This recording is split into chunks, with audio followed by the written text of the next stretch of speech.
Hey everyone, before I start the video, I just want to thank you for getting the channel to 20,000 subscribers. It seems kind of crazy, but it's an awesome landmark. Today, we're gonna take a look at 10 countries which no longer exist. This list spans out from older times to the 19th-20th century and is spread across the world, so some of them might be known to you already. First, Austria-Hungary. Despite the fact that the Habsburgs ruled both regions for a very long time, Austria-Hungary itself as a country was kind of short-lived. It was created after the Compromise of 1867, only lasting until it started losing World War I in 1918. It was a powerful country in Europe, being its third most populated at a time. Their empire was dissolved, and a bunch of new countries were created. The original territories, if you will, separated into Austria and Hungary, which we all know today. Next, Czechoslovakia. A good follow-up because Czechoslovakia was actually part of the Austro-Hungarian Empire, becoming sort of independent and being created in 1918 as a republic. They inherited a lot of the Austro-Hungarians' industry, so they had a pretty good kickstart as a country, although later on suffering from their proximity to Germany in World War II, being invaded and occupied by the Germans. After the war, their troubles weren't over yet, being sort of occupied or at least heavily influenced by the Soviets until close to the end of the Cold War. Afterwards, they dissolved into the Czech Republic and Slovakia, which is how they remain today. Going a little back in time, we have neutral Morsnet. Like a lot of what happened in Europe, this is the fault of Napoleon, or a consequence of his defeat at least. In 1815, Morsnet was created, with a size of less than 2.5 square kilometers. It was squeezed between Prussia and Belgium, and both countries shared its rule, sort of what happens today with Andorra between Spain and France. It used to be Dutch and Prussian, but in 1830, Belgium got its independence, and they took the custody of Morsnet with them. The reason for this double custody was that the Dutch and the Prussians could not decide on who would keep the region.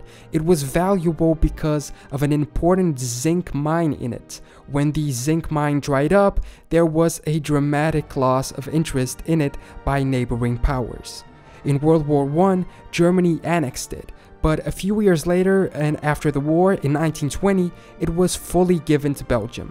Today, it's part of the Belgian city of Kelmis. All the way in America, Vermont.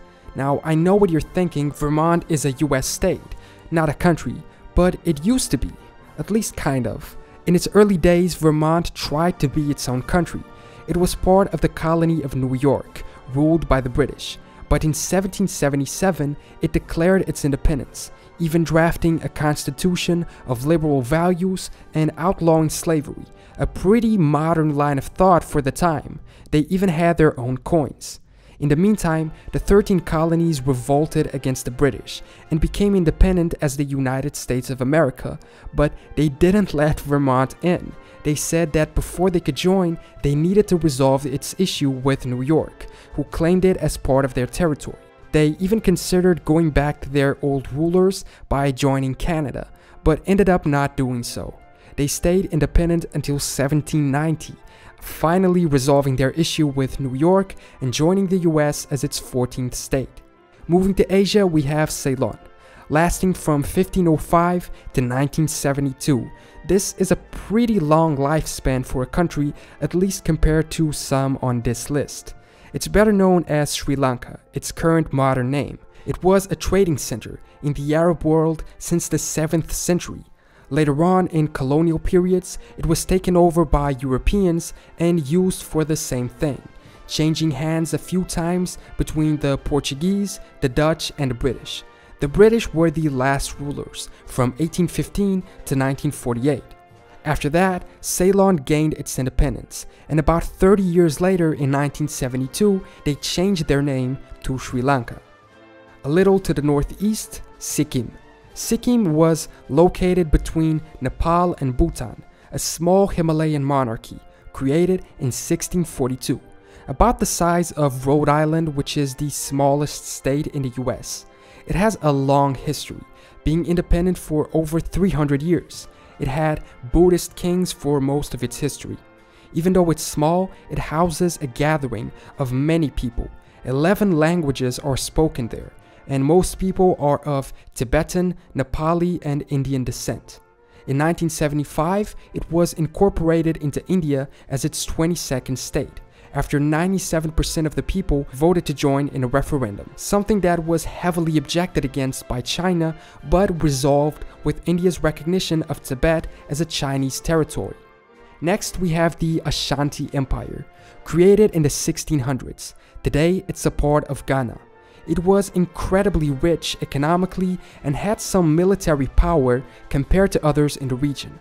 Colonialism and European trade made the country even richer, but then it became part of Great Britain's trade routes for gold. You can probably guess what happened next.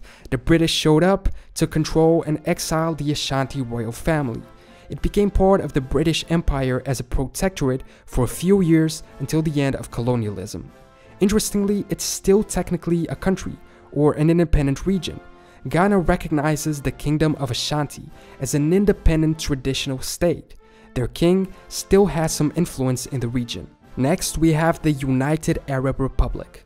This isn't as much of a state as it is a political union. I guess on the scale of country unions, it would be somewhere between an alliance and a full union.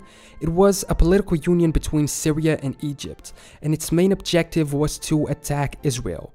It only lasted for 3 years, and it was in fact Syria which seceded from the new republic. But who can blame them? A union between two countries who don't even share a border is kind of doomed to fail. US interference and support of Israel might have also made them realize that their main objective was doomed to fail, and so the purpose of the union no longer existed. In South Central Africa, Rhodesia. Rhodesia is now known as Zimbabwe and Zambia. It declared its independence in 1965, but was not recognized by most as such. It was located in southern Africa, between Angola and Mozambique, and it was managed by the British, which explored it for gold, copper, and coal. Interestingly, it was a point of dispute between the British and the Portuguese in the early 20th century.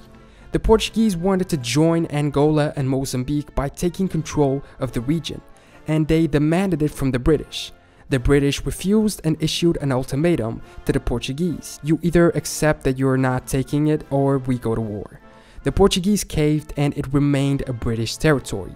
The weakness of the Portuguese monarchy in this event is said to have been one of the reasons which fueled the rise of republicanism and the Republican Revolution in Portugal. So despite not getting their independence right away, they did cause a major change in another country. Finally, in 1979, the Rhodesian Bush War took place, and the region finally gained its independence. And finally, back in Europe, the Republic of SALΟ, also known as the Italian Social Republic.